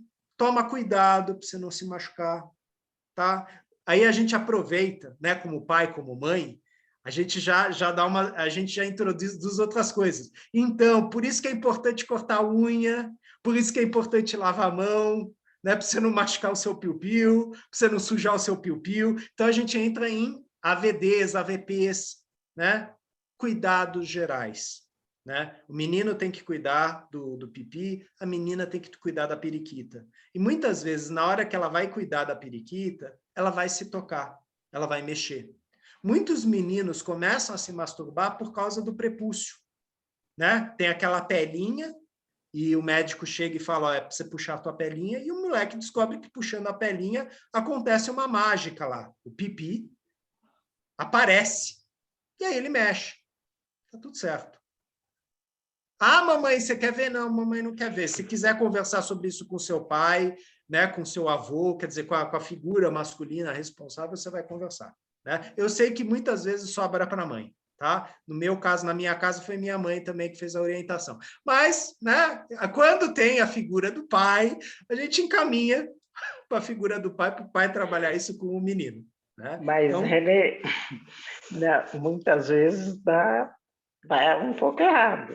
Essa semana eu estava falando com uma mãe, né, inclusive sobre a sua palestra, pena que ela não pôde assistir, e ela falou assim, pois se o meu está dando tanto trabalho, menino de 11 anos. Fui falar para o meu marido, ele falou que vai levar meu filho para um puteiro. Então, aí eu estava até lembrando de um caso que aconteceu isso, né? Um adolescente, do jovem, né? O pai pegar e levar, e chegar lá, ele se apaixonou pela prostituta e só queria ficar lá na porta, né? E aí eles mudaram de cidade, teve um rolo que esse menino sumiu tentando fugir para ir para lá. Então, olha o estrago. Sim. É aquela coisa, né? A gente tem que lembrar que é uma criança, né? E essa coisa antiga de levar a criança, de levar o menino para o puteiro, isso é uma educação arcaica, né? Não é por aí, né? Você pode traumatizar o moleque, né? Muitos meninos ficam traumatizados com isso aí, né? Então é aquela coisa, conversa sobre isso, né? Fala com o moleque sobre isso e assim, o pai tem que fazer alguma coisa. Então, compra uma revista para o garoto ver lá as meninas, né? Faz alguma coisa, mas você não vai levar o menino para o puteiro, né? Porque coitado da puta ainda tem que ficar fazendo orientação sexual com o garoto. Não é adequado, né? Ela faz, mas, não é adequado, ela não é uma profissional adequada para isso, né? Então, né, para a gente não traumatizar, nem aconteceu o que você falou aí do garoto bater ponto no puteiro, não, melhor não. Né? Então, pai e mãe vão conversar, como é que a gente vai fazer essa orientação sexual? Né? Pô, ele está manifestando bastante. Pai, você pode conversar com ele? Ah, não consigo. Tá, quem que pode? Né? Ah, só a mãe pode. Então, a mãe vai lá, conversa com ele e fala, filho, você pode, mas tem que ser aqui, tem que direcionar. Tem lugar, tem hora para isso. Filho, você está 3 horas no 5 contra 1 dentro do banheiro. Chega. Né? Ah, mas eu quero mais um pouquinho. Não, já deu, você tem que fazer lição de casa, você tem que brincar. É que nem a gente faz com o tablet, não tem horário para tablet? Então, para essas coisas também tem horário. Né? Então, não é para ficar o tempo todo. Né? Você pode, mas não o tempo todo, não em todos os lugares. Isso a gente vai repetir 1.553 vezes, gente. É isso mesmo. E com qualquer criança. A criança vai testar. Será que é isso mesmo? Será que a mamãe realmente acha isso? A gente vai repetir. Tem hora e lugar para isso. Ok, gente, vamos encerrar, porque amanhã amanhã ainda é dia útil.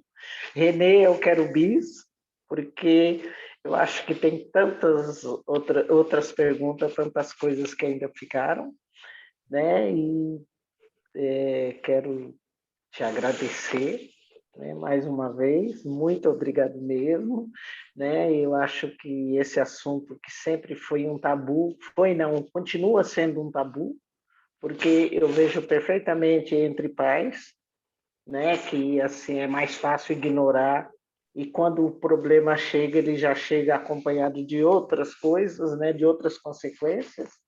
E é isso, e eu quero agradecer a todos, muito obrigado. E tem uma pessoa aqui que eu quero que ela fale. Cris Daniel.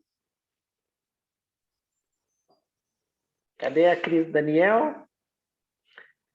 Porque eu não estou mais à frente da associação e como tem alguém da diretoria, eu quero que ela fale. Oi, Jô. Oi, Jô. Oi. Eu queria agradecer ao Dr. Renê e eu lembrei da Jéssica. Eu queria falar umas palavras em alemão para agradecer ao senhor, que eu sei que a Jéssica, quando foi falar com o senhor, foi lá e aprendeu a falar alemão, né?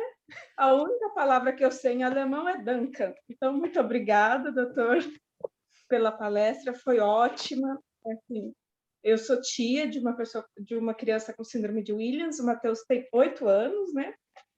E eu faço parte eu sou voluntária na equipe administrativa da BSW. Então, doutor, eu quero muito agradecer ao senhor pelo seu tempo, a sua disponibilidade, o seu carinho, a sua atenção, que o senhor tem há tantos anos com as pessoas com síndrome de Williams. Foi um prazer poder assistir a sua palestra, porque no último encontro eu estava na organização e não consegui acompanhar, e foi o que a Jo disse, né? Agora, com as lives, a gente consegue acompanhar também, né? Porque antes a gente só trabalhava, né, Jo? Isso. Então, gente, muito obrigado. Renê, se você quiser falar alguma coisa. Sim, eu gostaria de agradecer, então, Cristiane. Em alemão, a gente fala bitte, né? Já que você falou Dankeschön para mim, eu digo bitte, por favor, né? De nada, né? Jo, muito obrigado pelo seu convite, por todas essas pessoas maravilhosas que estiveram aqui. Eu sei que eu não pude entrar em todas as questões, não vai dar para a gente responder tudo, senão a gente vai ficar muito tempo aqui. E sexualidade é isso, gente, é um tema que movimenta a gente, ele nos provoca. Eu não tenho todas as respostas, pesquisem, vão atrás, tem muita coisa escrita, né? E nos veremos em breve novamente, né? Porque a Jo não larga do meu pé, então provavelmente em breve a gente se vê de novo. Ô, Renê, só deixa eu encerrar com uma coisa. Conheço uma pessoa com síndrome de Williams que você jamais esquecerá. Conheça a Jo Nunes que você jamais para de trabalhar. Muito obrigado. Beijos.